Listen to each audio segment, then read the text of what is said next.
أشهد أن لا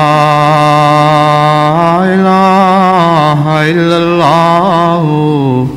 وحده لا شريك له وأشهد أن محمدًا عبده ورسوله أما بعد فأعوذ بالله من الشيطان الرجيم بسم الله الرحمن الرحيم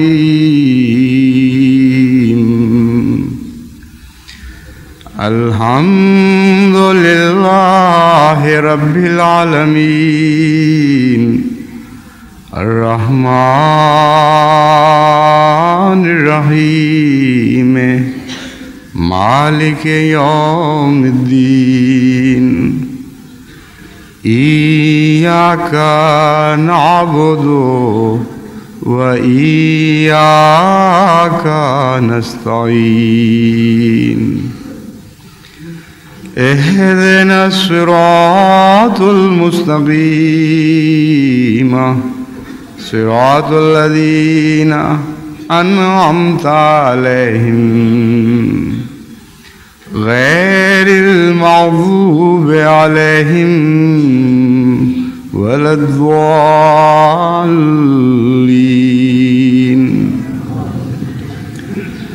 الله يعلم ما تحمل كل أنثى وما تغيض الأرحام وما تزداد وكل شيء عنده بمقدار. عالم الغيب والشهادة الكبير المتعال سواء منكم من أسر القول ومن جهر به ومن هو مستخف بالليل وسارب بالنهار له معقبات من بين يديه ومن خلفه يحفظونه من أمر الله إن الله لا يغير ما بقوم حتى يغيروا ما بأنفسهم وإذا أراد الله بقوم سوءا فلا مرد له وما لهم من دونه من وال. جن آیات کریمہ کی میں نے تلاوت کی ہے ان میں یہ مضمون بیان ہوا ہے کہ اللہ تعالیٰ اپنے بندوں کے احوال سے خوب واقف ہے اور اس بات سے بے نیاز ہے کہ وہ اونچی بات کرتے ہیں یا مخفی بات کرتے ہیں، اپنے حال کو ظاہر کرتے ہیں یا دلوں میں چھپاتے ہیں، دن کو کھل کر لوگوں کے سامنے ظاہر ہوتے ہیں یا راتوں کو چھپ کر بعض مخفی ارادوں کے ساتھ چلتے ہیں. ان کا احوال خدا پر خوب روشن ہے. وہ ان کو ان کی ماؤں کے بطون سے جانتا ہے. وہ جانتا ہے کہ ماؤں کے رحم کس چیز کو گھٹاتے ہیں اور کس چیز کو بڑھاتے ہیں. اور ان سب باتوں کے باوجود اس نے ان بندوں پر محافظین مقرر فرما رکھے ہیں جو اللہ کے اذن کے ساتھ ان کی حفاظت کرتے ہیں، ان کے آگے بھی اور ان کے پیچھے بھی. اور یہ اس لیے ہے کہ خدا تعالیٰ کسی قوم کی نعمت کو جب انہیں عطا کر دیتا ہے تو تو ان سے واپس نہیں لیتا، یہاں تک کہ وہ خود اپنی حالت کو بدلتے چلے جاتے ہیں، اور پھر ایک ایسا مقام آ جاتا ہے کہ اللہ جو اس قدر رحم کرنے والا، اس قدر عفو کرنے والا، اس قدر ستاری کرنے والا ہے، وہ اس قوم کی اپنے ہاتھوں سے بدلائی ہوئی حالت کو جب اس حد تک بگڑتا ہوا دیکھتا ہے کہ وہ نعمت کے مستحق نہیں رہتے، پھر وہ اپنی نعمت کا ہاتھ ان سے کھینچ لیتا ہے۔ لیکن اتنے لمبے انتظار اور اتنے لمبے صبر اور اتنی لمبی حفاظت اور اتنے لمبے عفو اور اتنی لمبی ستاری کے بعد وَإِذَا أَرَادَ اللَّهُ بِقَوْمٍ سُوءًا فَلَا مَرَدَّ لَهُ وَمَا لَهُم مِّن دُونِهِ مِن وَالٍ، پھر جب خدا یہ فیصلہ کر لیتا ہے کہ کسی قوم کو اس کی برائی کی سزا دے تو کوئی نہیں ہے جو خدا کے فیصلے اور اس قوم کے درمیان حائل ہو سکے۔ وَمَا لَهُم مِّن دُونِهِ مِن وَالٍ، خدا سے بچانے والا پھر کوئی نہیں۔ ان آیات میں جو بکثرت مضامین بیان ہوئے ہیں ان کے اندر بطن در بطن مضمون پھر چلتا چلا جاتا ہے۔ اس میں اللہ تعالیٰ کی ستاری کا ایک بہت ہی پیارا نقشہ کھینچا گیا ہے۔ عفو کا مضمون میں نے گزشتہ جمعے میں بیان کیا تھا، یعنی گو پوری طرح اس کے تمام پہلو تو بیان نہیں کر سکا وقت کی رعایت کے پیش نظر، لیکن کسی حد تک میں نے عفو کے بارے میں جماعت کو تعلیم دی کہ اللہ تعالیٰ کی مغفرت، عفو چاہتے ہیں، اللہ تعالیٰ سے عفو کا سلوک چاہتے ہیں تو خدا کی طرح عفو بننے کی کوشش کریں، بندوں سے صرف نظر کیا کریں، ان کے گناہوں سے آنکھیں پھیرا کریں تو اللہ تعالیٰ بھی آپ سے صرف نظر فرمائے گا اور آپ سے اسی طرح عفو کا سلوک فرمائے گا، بلکہ بہت بڑھ کر جس طرح آپ اللہ کے بندوں سے سلوک کرتے ہیں۔ عفو کا جہاں ایک تعلق مغفرت سے ہے وہاں ایک دوسرا تعلق ستاری سے ہے، اور خدا تعالیٰ کی صفات کو ہم اس طرح زنجیروں کی شکل میں ایک دوسرے کے ساتھ مربوط پاتے ہیں۔ جس طرح مادی دنیا میں کیمسٹ جانتا ہے کہ کس طرح خدا تعالیٰ کی تخلیقات میں ایٹم ایک دوسرے سے جڑ کر چین بنا لیا کرتے ہیں، اسی طرح خدا تعالیٰ کی صفات بھی بعض صورتوں میں کلوزڈ سرکٹ چینز کی شکل میں نظر آتی ہیں، یعنی ایک بند دائرے کی شکل میں ایک دوسرے سے تعلق رکھتی ہوئی، بعض صورتوں میں وہ ایک دوسرے سے مسلسل رابطہ رکھتی ہوئی آگے بڑھتی ہیں۔ تو عفو کا تعلق ایک طرف مغفرت سے ہے اور ایک دوسری طرف ستاری سے ہے، اور عفو کی بھی ایک منفی صفت ہے، یعنی عفو کے نہ ہونے کے نتیجے میں پیدا ہوتی ہے، اور ستاری کی بھی ایک منفی صفت ہے جو ستاری کے نہ ہونے کے نتیجے میں پیدا ہوتی ہے۔ اور جس برائی کا خدا نے ذکر فرمایا ہے اس سے ایک پہلو کے لحاظ سے یہی مراد ہے کہ جب تم خدا تعالیٰ کی صفت ستاری کو چھوڑو گے تو اس کی منفی صفت تمہارے اندر پیدا ہونی شروع ہو جائے گی، اور جب وہ پیدا ہو جائے گی تو خدا کی نعمتوں سے محروم رہ جاؤ گے اور خدا کی پکڑ کے نیچے آ جاؤ گے۔ ان منفی صفات کا ذکر تو میں آئندہ کروں گا، اس وقت میں آج کے خطبے کا مضمون صرف ستاری سے کے تعلق میں بیان کروں گا۔ اللہ تعالیٰ ستار ہے، کیا معنی ہیں اس کے، اور عفو اور ستاری میں کیا فرق ہے، پہلے تو میں یہ بیان کرتا ہوں۔ عفو کہتے ہیں کسی برائی کو دیکھنا اور اس سے حیا کر جانا، صرف نظر کر جانا۔ چنانچہ آن حضرت صلی اللہ علیہ وآلہ وسلم نے اس پہلو سے اللہ تعالیٰ کو حیّن بیان فرمایا کہ بڑا حیا کرنے والا ہے، اس کثرت سے تمہیں گناہوں میں ملوث پاتا ہے، اس کثرت سے تمہاری خطائیں دیکھتا ہے، اور کوئی پہلو بھی اس کا ایسا نہیں تمہاری برائیوں کا جو اس سے مخفی ہو۔ بسا اوقات تمہاری برائیاں تم سے مخفی رہتی ہیں، جھوٹی نیتوں کے پردوں میں تم نے ان کو چھپایا ہوا ہوتا ہے، لیکن خدا جو کنہ تک نظر رکھتا ہے، پاتال تک نظر اس کی پڑتی ہے، وہ ہر بات سے واقف ہے۔ تم بھی اپنی برائیوں سے ایسے واقف نہیں، اس کے باوجود وہ صرف نظر فرماتا ہے، حیا کرتا ہے تم سے، اس کو عفو کہتے ہیں۔ اور عفو کا ایک طبی نتیجہ یہ ہے کہ جب انسان ان برائیوں سے حیا کرتا ہے تو غیروں سے بھی ان کو چھپائے۔ یہ تو عفو نہ ہوگی کہ خود تو کسی کی برائیوں سے صرف نظر کرے اور غیروں پر ان کو ظاہر کرنا شروع کر دے۔ اس لیے ستاری عفو کا ایک طبی نتیجہ ہے۔ جن بندوں سے اللہ تعالیٰ حیا فرماتا ہے ان کی پھر ستاری بھی کرتا ہے اور آگے لوگوں سے ان کو محفوظ رکھتا ہے۔ چنانچہ یہاں جو حفاظت کا مضمون بیان فرمایا، لہو معقبات من بین یدیہ ومن خلفہ یحفظونہ من امر اللہ، اس میں حفاظت کے دوسرے معنی کے علاوہ ایک یہ معنی بھی ہے کہ سب کچھ جاننے کے باوجود اس نے ایسے کارندے مقرر فرما رکھے ہیں جو بنی نوع انسان کے عیوب کو غیروں پر ظاہر ہونے سے روکتے رہتے ہیں، اور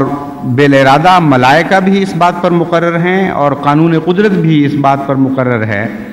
کہ انسان کے عیوب کو غیروں سے چھپاتا ہے۔ اور اگر اس پہلو سے انسان اپنی زندگی کے واقعات پر غور کرے تو دنیا دار جن باتوں کو اتفاق سمجھتا ہے کہ جی ہم نے اپنی چالاکی سے اتفاق سے بچ گئے یا اپنی چالاکی سے بچ گئے، ایک عارف باللہ کو کھلم کھلا نظر آ جاتا ہے کہ محض اللہ تعالیٰ کی ستاری تھی کہ اس نے میرے اوپر پردے ڈھانپ دیے، میرے عیبوں کو غیروں کی نظر سے بچا لیا، ورنہ میری حماقتیں، میری غفلتیں ایسی تھیں کہ اس کے نتیجے میں دنیا پر میرے عیب ظاہر ہوتے تو بعید نہ تھا۔ یہ محض ستاری ہے اور بالارادہ ستاری ہے، کوئی اتفاقی واقعہ نہیں ہے، ایک تصرف الہی ہے جس کے نتیجے میں میرے عیب غیروں سے ڈھانپے گئے۔ اس کو کہتے ہیں ستاری۔ تو عفو کا ایک طبی نتیجہ ہے ستاری، اور اللہ تعالیٰ اس طرح ستاری فرماتا ہے کہ ایک تو قانون قدرت ہے جو از خود جاری و ساری ہے، چنانچہ بعض ٹرانسپیرنٹ چیزیں اس نے پیدا کیں جن سے نظریں آر پار ہو جاتی ہیں، اور بعض ایسی ٹھوس چیزیں جن سے نظر گزر نہیں سکتی، اور انسان طبعاً از خود ان چیزوں کو جن سے نظریں آر پار ہو جاتی ہیں نمائش کے لیے استعمال کرتا ہے۔ اپنی اچھی چیزیں جہاں رکھتا ہے وہاں شیشے کے کور آگے سے لگا دیتا ہے، جس طرح دکانیں سجی ہوئی یورپ میں آپ نے دیکھی ہوں گی یا پاکستان کے بڑے شہروں میں بھی، وہاں شیشہ استعمال کیا جاتا ہے۔ جہاں گند ہوتے ہیں ان کو وہاں ایسی چیزیں استعمال کی جاتی ہیں جن سے نظر آر پار نہ جائے۔ اگر ہر چیز شفاف خدا بنا دیتا تو کچھ بھی بعید نہ تھا اور اس کے قبضہ قدرت میں تھا، لیکن پھر انسان کے اتنے عیب ایک دوسرے پر ظاہر ہوتے کہ یہ ساری دنیا شیشے کی دیواروں کی دنیا بن جاتی۔ پھر دن ہے اور رات ہے، جیسا کہ خدا تعالیٰ نے ان آیات میں ذکر فرمایا، راتیں بہت سی عیب چھپا دیتی ہیں۔ اندھیرا جہاں ایک منفی طاقت ہے وہاں اس لحاظ سے ایک مثبت چیز بن جاتا ہے کہ بہت سے عیوب کو ڈھانپنے کا موجب بن جاتا ہے۔ تو ایک تو عام قانون ہے، دوسرا ستاری میں ایک بالارادہ قانون جاری ہے، اور اس بالارادہ قانون کے متعلق بہت سی تفاصیل حضرت اقدس محمد مصطفیٰ صلی اللہ علیہ وآلہ وسلم نے بیان فرمائیں۔ صفات باری تعالیٰ کا مضمون تو بہت وسیع اور دلچسپ ہے، لیکن اس کا ایک اصولی پہلو ہمیں ہمیشہ مد نظر رکھنا چاہیے، ورنہ ہم صفات باری تعالیٰ کے مضمون کو سمجھ نہیں سکیں گے۔ وہ یہ ہے کہ خدا تعالیٰ کی صفات لامحدود اور لامتناہی ہیں، اور یہ ناممکن ہے غیر اللہ کے لیے کہ کامل طور پر اپنے خدا کی کسی صفت کا مظہر بن سکے۔ جب ہم کہتے ہیں فلاں کامل مظہر ہے تو مراد یہ ہے کہ اللہ تعالیٰ نے بشر کو جو استعدادیں بخشی ہیں ان استعدادوں کے منتہا تک وہ پہنچ گیا، اور صفات باری تعالیٰ انسان میں ڈھل کر جو رنگ اختیار کر سکتی ہیں اس کو اس نے درجہ کمال تک پہنچا دیا۔ بس آن حضرت صلی اللہ علیہ وآلہ وسلم ان معنوں میں اللہ کے مظہر اتم ہیں کہ اللہ تعالیٰ نے آپ کو جو استعدادیں عطا کیں، اول وہ تمام بنی نوع انسان کی استعدادوں سے بڑھ کر تھی، اور جتنا بڑا برتن تھا اتنی بڑی محنت درکار تھی اس کو بھرنے کے لیے، یہاں استعدادوں کے بڑھانے کا یہ مطلب نہیں ہے کہ باقی لوگوں پر سے ان پر کم ذمہ داری عائد کی گئی. حضرت صلی اللہ علیہ وآلہ وسلم کی استعدادوں کو بڑھانے کا مطلب یہ ہے کہ سارے بنی نوع انسان سے زیادہ محنت آپ کو کرنی پڑی، سارے بنی نوع انسان سے زیادہ ذمہ داریاں آپ کی بڑھ گئیں، کیونکہ جتنا بڑا برتن ہو اتنی محنت اتنی کوشش سے بھرا جاتا ہے. اور اس کے باوجود حضرت صلی اللہ علیہ وآلہ وسلم نے درجہ کمال تک پہنچا دیا، لبلب بھر دیا اپنے وجود کو صفات باری تعالیٰ سے. بس صفت باری کو اپنی ذات میں جاری کرنے کے لیے حضرت محمد مصطفیٰ صلی اللہ علیہ وآلہ وسلم کے حوالے کے بغیر بات ہو ہی نہیں سکتی. ہم سمجھ ہی نہیں سکتے کہ یہ صفت بندے میں آ کر کیا روپ دھارے گی. پانی جس طرح برتن میں جا کر ایک شکل اختیار کرتا ہے، تو وہ نمونے کا برتن جس میں صفات باری تعالیٰ جلوہ گر ہوتی ہیں اور ایک خاص شکل اختیار کرتی ہیں، وہ حضرت اقدس محمد مصطفیٰ صلی اللہ علیہ وآلہ وسلم کی ذات ہے. بس آپ کی ذات کے حوالے کے بغیر صفت باری تعالیٰ کا کوئی مضمون بیان ہی نہیں ہو سکتا. حضرت صلی اللہ علیہ وآلہ وسلم ستاری کے مضمون کو بیان کرتے ہوئے فرماتے ہیں، مسند احمد بن حنبل کی حدیث ہے، حضرت یعلا روایت کرتے ہیں کہ حضرت محمد مصطفیٰ رسول اکرم صلی اللہ علیہ وآلہ وسلم نے فرمایا، ان اللہ عز وجل یحب الحیا والستر. اللہ عز وجل حیا کو پسند فرماتا ہے، محبت کرتا ہے حیا سے، اور ستر سے محبت کرتا ہے.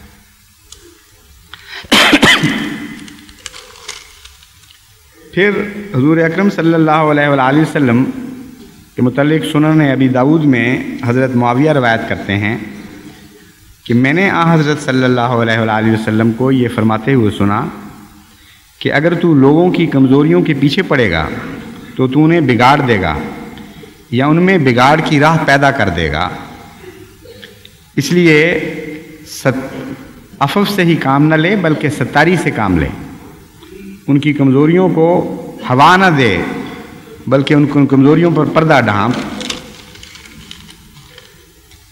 پھر صفوان بن یعلا کی ایک روایت ہے مسند احمد میں، وہ کہتے ہیں کہ حضور اکرم صلی اللہ علیہ وآلہ وسلم نے فرمایا، ان اللہ عز وجل حی ستیر فاذا اراد احدکم ان یغتسل فلیتوار بشیء. کہ حضرت صلی اللہ علیہ وآلہ وسلم نے فرمایا کہ اللہ عز وجل بہت حیا کرنے والا ہے اور ستیر ہے. ستار کے معنی اور ستیر کے معنی ملتے تو ہیں لیکن ان کے اندر فرق ہیں. ستیر صفت مشبہ بالفعل ہے جس کا معنی ہے کہ ایک مسلسل سطر کا سلوک بغیر روک کے بغیر توڑ کے جاری و ساری ہے اس کی ذات میں. اور جن قوانین کا میں نے ذکر کیا ہے وہ بھی ستیر کی علامت ہیں. کسی امر واقعہ پر، کسی لغزش پر فعلاً خدا کا ستاری کرنا یہ ستار سے تعلق رکھنے والی بات ہے، لیکن ایک جاری و ساری قانون کے طور پر بندوں کی حفاظت فرمانا اور ان کو غیر کی آنکھ سے محفوظ رکھنا یہ زیادہ تر ستیر سے تعلق رکھتا ہے. فرمایا کہ تم بھی صرف اپنے اندرونے کے سطر نہ ڈھانکا کرو، اپنے ظاہر کے سطر بھی ڈھانکا کرو. اور اسلام کی جتنی تعلیم بدن کو ڈھانپنا، حیا کرنا، اس مضمون میں مردوں اور عورتوں کے متعلق جو تفصیلی تعلیم ملتی ہے اس کا سب کا تعلق اللہ تعالیٰ کی صفت ستاری سے ہے. یعنی بحیثیت ستیر وہ یہ احکام جاری فرماتا ہے.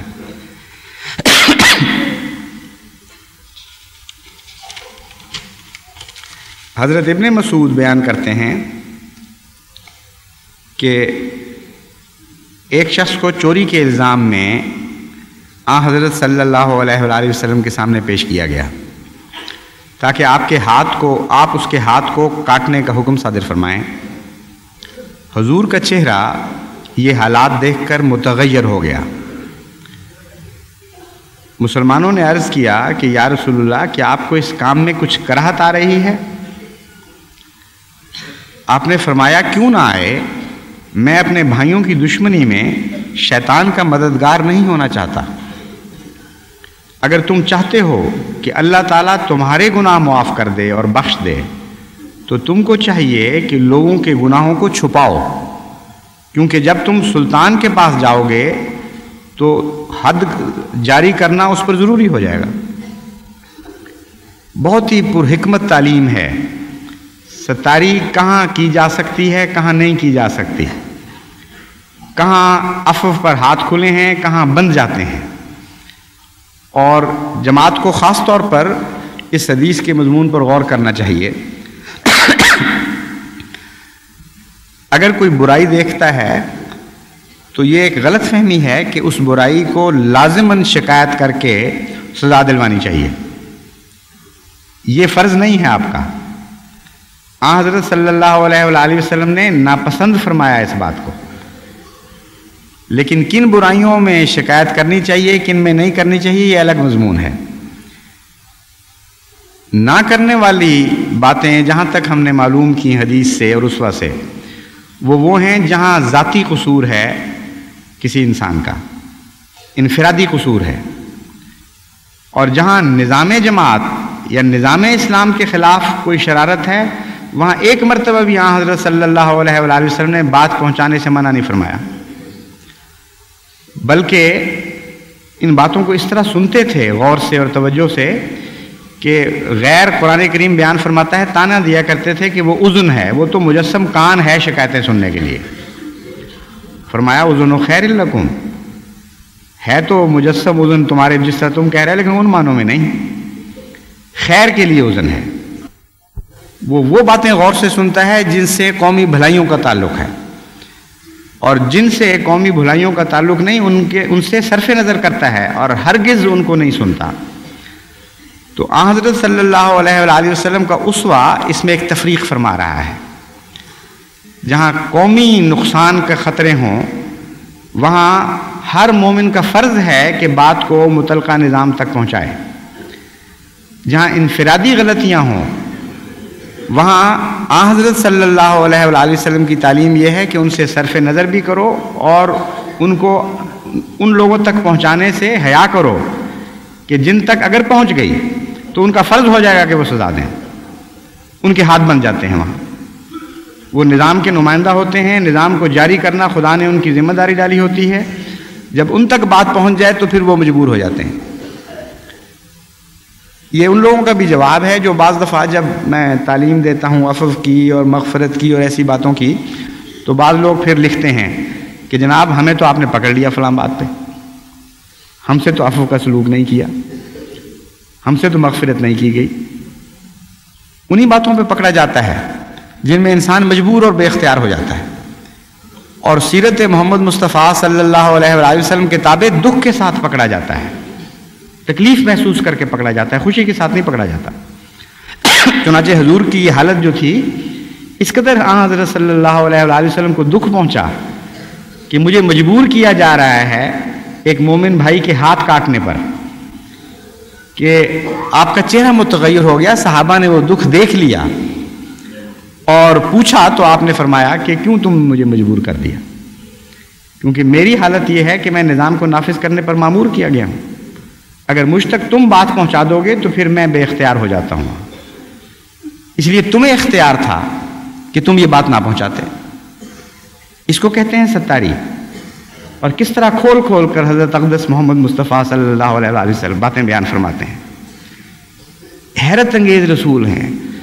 کوئی آپ کا ثانی نہیں دنیا میں، کوئی مثال نہیں مل سکتی جس نے اس طرح کھول کھول کر اللہ تعالیٰ کے نشانات کو دنیا کے سامنے پیش کیا ہو اور اس طرح باریکی اور لطافت کے ساتھ مضامین کو کھول کر بیان فرمایا ہو۔ چنانچہ قرآن کریم اس پر نظر کرتے ہوئے فرماتا ہے وَكَذَلِكَ نُصَرِّفُ الْآيَاتِ وَلِيَقُولُوا دَرَسْتَ، اے محمد ہم تیرے اوپر جو آیات کو خوب بدل بدل کر پلٹ پلٹ کر پھیر پھیر کر بیان کرتے ہیں، اس لیے تیری یہ تربیت کر رہے ہیں کہ جن تک تو پیغام پہنچائے وہ کہہ اٹھیں کہ ہاں تو نے تدریس کا حق ادا کر دیا، کوئی پہلو باقی نہیں چھوڑا، اپنے فرض رسالت کو خوب خوب خوب روشن کیا اور خوب عمدگی کے ساتھ ادا کیا۔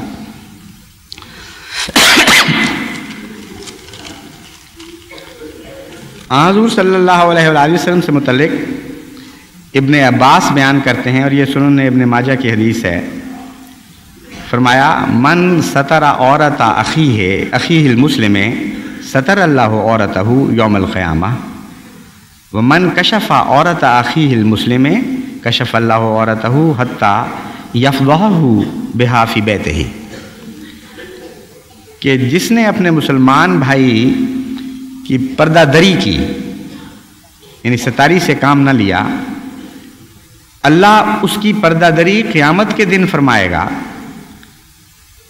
اور جس نے ستاری کی، من سترہ عورت آخی، جس نے اپنے مسلمان بھائی کی ستاری کی، پردہ پوشی فرمائی، اللہ قیامت کے دن اس کی پردہ پوشی فرمائے گا۔ ومن کشف عورت آخی المسلم، اور جس نے اس کی پردہ دری کی، اللہ اس کی پردہ دری اس طرح بھی کرے گا کہ وہ اپنے ہی گھر میں ذلیل اور رسوا ہو جائے۔ پھر ابن ابی صالح ابو ہریرہ سے روایت کرتے ہیں، اور یہ جامع ترمذی میں حدیث آئی ہے کہ حضرت اقدس محمد مصطفیٰ رسول اکرم صلی اللہ علیہ وآلہ وسلم نے فرمایا کہ جس نے من نفس عن مومن کربتن، جس نے من کربن، من نفس عن مومن کربتن من کرب الدنیا نفس اللہ عنہ کربتن من کرب الآخرہ ومن ستر علی مسلم سترہ اللہ فی الدنیا والآخرہ واللہ فی عون العبد ما کان العبد فی عون اخیہ، کہ جس کسی نے بھی اپنے مومن بھائی کے دکھ کو، دنیا کے دکھوں میں سے کسی دکھ کو دور کیا، اللہ آخرت میں اس کے دکھوں کو دور فرمائے گا، اور جس نے اپنے مومن بھائی مسلمان کی پردہ پوشی فرمائی، اللہ دنیا میں بھی اس کی پردہ پوشی فرمائے گا اور آخرت میں بھی اس کی پردہ پوشی فرمائے گا۔ واللہ فی عون العبد ما کان العبد فی عون اخیہ، اللہ اپنے اس بندے کی مدد پر رہتا ہے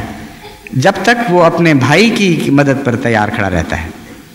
جب تک کوئی مومن کسی مومن کی مدد کرتا رہتا ہے، اللہ اس مومن بندے کی مدد کرتا رہتا ہے جو اس کے بندوں میں سے کسی کی مدد کرتا ہے۔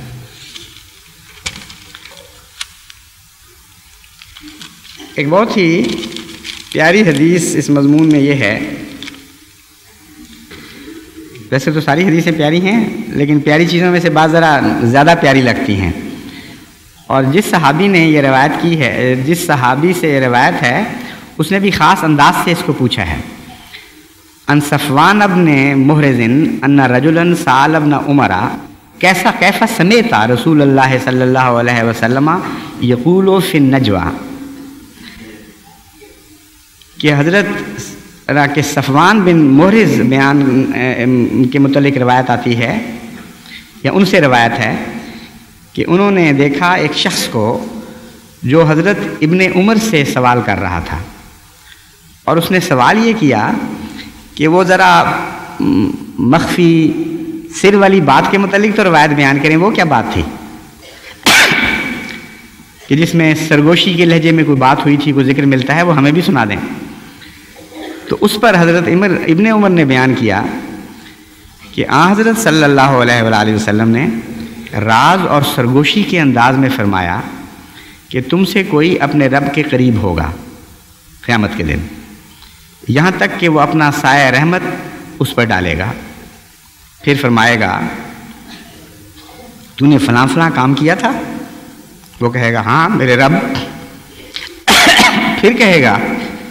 فلاں فلاں کام بھی کیا تھا، وہ اقرار کرے گا کہ اے اللہ مجھ سے یہ بھی سرزد ہوا تھا۔ اللہ تعالیٰ فرمائے گا میں نے اس دنیا میں بھی تیری کمزوریوں کی پردہ پوشی کی تھی، آج قیامت کے دن بھی تیری پردہ پوشی کرتا ہوں۔ کیسا پیارا انداز ہے حضرت اقدس محمد مصطفیٰ صلی اللہ علیہ وآلہ وسلم کا، خدا کی ستاری کی بات کر رہے ہیں اور وہ بات بیان فرما رہے ہیں جو اللہ نے ڈھانپ کر بڑے پیار سے اپنے کسی بندے سے کی ہے، اور خود بھی سرگوشی کے انداز میں باتیں کر رہے ہیں، ہلکی آواز میں، ایک دبی دبی سی آواز میں بڑے پیار سے صحابہ کو یہ راز کی خبر سنا رہے ہیں کہ میں نے اللہ سے یہ پیاری بات سنی ہے اور میں تم تک پہنچاتا ہوں کہ قیامت کے دن خدا اس قسم کا معاملہ بھی فرمائے گا۔ تو وہ شخص جو وہ بندہ بننا چاہتا ہے جس بندے کا اس حدیث میں ذکر ہے، جو چاہتا ہے کہ اللہ کی رحمت کا سایہ اس کے سر پر دراز ہو جائے، وہ بڑے پیار اور محبت سے قیامت کے دن اس سے فرمائے اور شروع میں تھوڑا سا ڈرا بھی دے کہ تو نے یہ کام کیا تھا، لیکن اس رنگ میں کہے کہ اس یوم حشر میں وہ کوئی اور نہ سن رہا ہو۔ اسی سے پتہ چلتا ہے کہ ڈرانے کے لیے نہیں بلکہ ایک پیار کے انداز میں مغفرت کے اظہار کے طور پر بات ہو رہی ہے۔ چنانچہ پوچھے کہ اے بندے تو نے یہ بھی کیا تھا، یہ بھی کیا تھا، یہ بھی کیا تھا، اور وہ اقرار کرتا چلا جائے، اور پھر فرمائے کہ میں دنیا میں بھی تیری ستاری کیا کرتا تھا، آخرت میں بھی تیری ستاری کروں گا۔ لیکن دنیا میں کن کی ستاری کرتا ہے، یہ مضمون پہلے حضور صلی اللہ علیہ وآلہ وسلم بیان فرما چکے ہیں۔ ان کی نہیں کرتا جو اپنے بھائیوں کی ستاری نہیں کرتے، ان کی پردہ دری کرتا ہے جو اپنے بھائیوں کی پردہ دری کرتے ہیں، ان کو گھروں میں بھی اپنے رسوا اور ذلیل کر دیتا ہے اور باہر بھی رسوا اور ذلیل کر دیتا ہے۔ اس لیے وہ بندے تو یہاں مراد نہیں ہیں۔ اگر آپ وہ بندہ بننا چاہتے ہیں تو اپنے بھائیوں سے مغفرت کا سلوک کریں اور ستاری کا سلوک کریں۔ مغفرت تو وہ معاملات ہیں جن میں آپ کا ذاتی بخشش کا معاملہ ہے، آپ کا گناہ ہے، آپ بخشش کر سکتے ہیں یا نہیں کر سکتے، یہ الگ بحث ہے، لیکن ستاری کو اپنائیں، کیونکہ ستاری کے نتیجے میں اللہ کی ستاری اس دنیا میں بھی حاصل ہوگی اور اس دنیا میں بھی حاصل ہوگی۔ آخر پر اس مضمون پر میں حضرت اقدس مسیح موعود علیہ السلام کے 2 اقتباس پڑھ کر اس خطبے کو ختم کرتا ہوں۔ آپ نے فرمایا، انسان کے ایمان کا بھی کمال یہی ہے کہ تخلق بے اخلاق اللہ کرے، کہ اللہ کے اخلاق کے رنگ میں اپنے اخلاق رنگین کر دے، یعنی جو اخلاق فاضلہ خدا میں ہیں اور صفات ہیں ان کی حتی المقدور اتباع کرے اور اپنے آپ کو خدا تعالیٰ کے رنگ میں رنگین کرنے کی کوشش کرے۔ مثلاً خدا تعالیٰ میں عفو ہے، انسان بھی عفو کرے، رحم ہے، انسان بھی رحم کرے، حلم ہے، انسان بھی حلم کرے، کرم ہے، حلم ہے، کرم ہے، انسان بھی رحم کرے، حلم کرے، لوگوں سے کرم کرے۔ خدا تعالیٰ ستار ہے، انسان کو بھی ستاری کی شان سے حصہ لینا چاہیے اور اپنے بھائیوں کے عیوب اور معاصی کی پردہ پوشی کرنی چاہیے۔ بعض لوگوں کی عادت ہوتی ہے،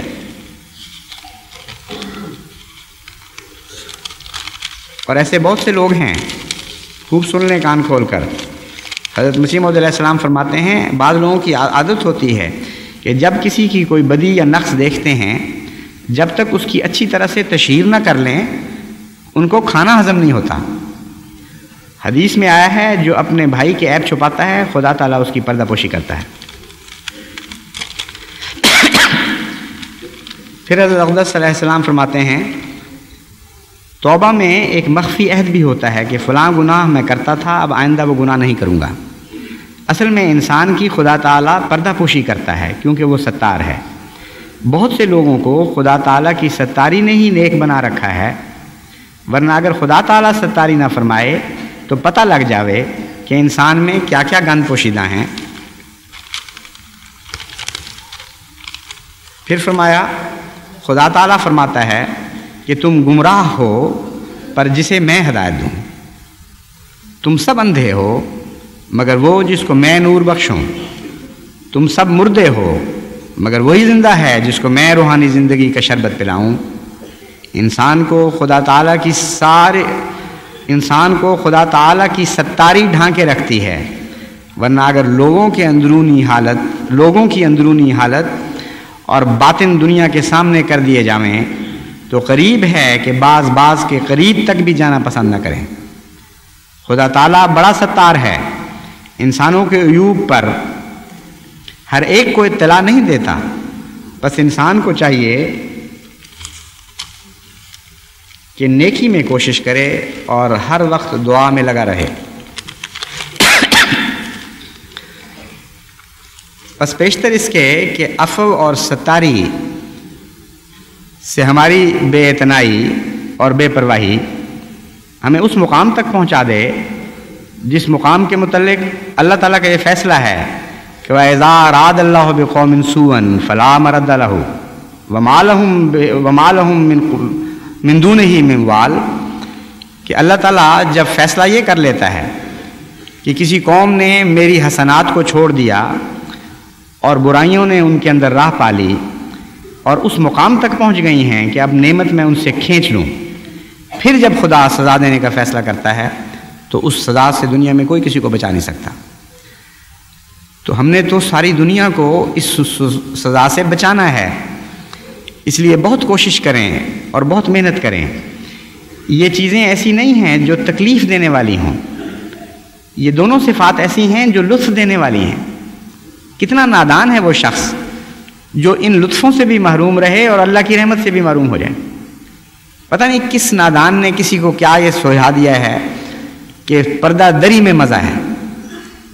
جو ستاری میں مزہ ہے، پردہ دری تو اس کے پاسنگ کو بھی نہیں پہنچ سکتی۔ پردہ دری تو ایک گندی لذت ہے جس کی سردردیاں ساتھ لگی ہوئی ہیں،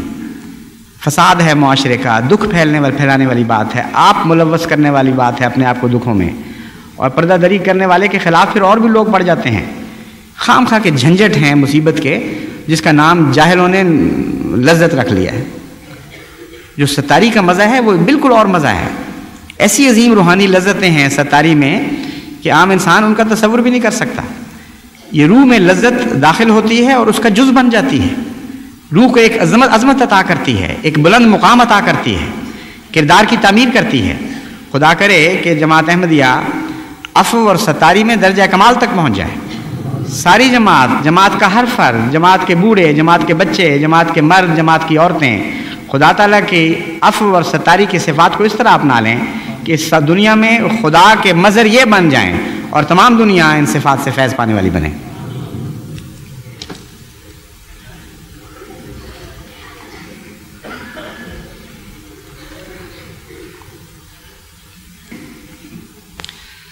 الحمدللہ نحمدہ ونستعینہ ونستغفرہ ونؤمن بہ ونتوکل علیہ ونعوذ باللہ من شرور انفسنا ومن سیئات اعمالنا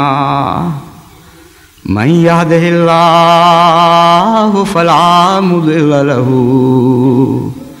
ومن يضلله فلا هادي له ونشهد أن لا إله إلا الله وحده لا شريك له ونشهد أن محمدا عبدہ ورسولہ۔ گزشتہ جمعہ میں نے ایک دعا کی تحریک کی تھی، اسے بھولیں نہیں۔ یہ بہت ہی بے صبری ہوگی اور بلکہ گستاخی ہوگی اور کبر اور انانیت ہوگی کہ ایک ہفتہ کی دعا کے بعد لوگ یہ سوچنے لگیں کہ اللہ نے قبول نہیں کی، اس لیے اب چھوڑ دو اس بات کو۔ ایسے ایسے بزرگوں کے ذکر بھی ملتے ہیں کہ مدتیں گزار دی انہوں نے، عمر کا ایک حصہ گزار دیا دعائیں کرتے ہوئے، اور خدا تعالیٰ نامنظوری کی اطلاع دیتا تھا ان کو، اور وہ صبر سے قائم رہے، یہاں تک کہ بالآخر اللہ تعالیٰ نے ان کی اس سارے عرصے کی تمام دعائیں قبول فرما لیں۔ اس لیے بندہ بنیں، بندگی کے ساتھ دعا کرنے کی عادت ڈالیں اور عجز اور انکساری کے ساتھ۔ مالک وہ ہے جب چاہتا ہے تو حیرت انگیز طور پر قبول فرما کر ہمارے دلوں کو خوشی سے بھر دیتا ہے، اور جب نہیں چاہتا تو ہمیں بتاتا ہے کہ میں مالک ہوں، تم بندے ہو، عجز اور بندگی کے مقام پر قائم رہو۔ اس لیے دعا نہیں چھوڑنی رحمت باری کے لیے، بارش کے لیے، اور جیسا کہ میں نے کہا تھا صرف اپنے ملک کے لیے نہ کریں۔ افریقہ کی حالت بہت ہی دردناک ہے۔ رات بھی BBC کی خبروں میں نے سنا کہ آدھا افریقہ بھوک سے مرنے کی راہ دیکھ رہا ہے، گویا کہ یعنی افریقہ کی آدھی آبادی کے متعلق اب ماہرین کا کوئی خطرہ درپیش ہو گیا ہے کہ یہ بھوک سے مر جائیں گے اگر اب بارشیں نہ ہوئیں تو۔ بہت شدید حالت ہے تکلیف کی، اور ہزارہا بلکہ لاکھوں جانور بھوک سے مر چکے ہیں وہاں، اور بعض علاقوں میں پنجر کے پنجر پڑے ہوئے نظر آتے ہیں۔ اس لیے بہت درد سے دعائیں جاری رکھیں۔ جب دوسروں کا درد کریں گے تو اللہ آپ پر بھی زیادہ رحمت فرمائے گا۔ تو ان دعاؤں کو نہیں بھولنا، نہیں چھوڑنا، یہاں تک کہ اللہ تعالیٰ اپنے فضل نازل فرمائے۔ اور جیسا کہ میں نے تحریک کی تھی، عربوں کو بھی اپنی دعاؤں میں خصوصیت سے یاد رکھیں، اور اس دعا کو بھی بالکل نہیں چھوڑنا یہاں تک کہ اللہ تعالیٰ کے فضل نازل ہوں۔ عباد اللہ رحمکم اللہ، ان اللہ یامر بالعدل والاحسان وایتاء ذی القربى وینہی عن الفحشاء والمنکر والبغی یعظکم لعلکم تذکرون اذکروا اللہ یذکرکم وادعوہ یستجب لکم ولذکر اللہ اکبر۔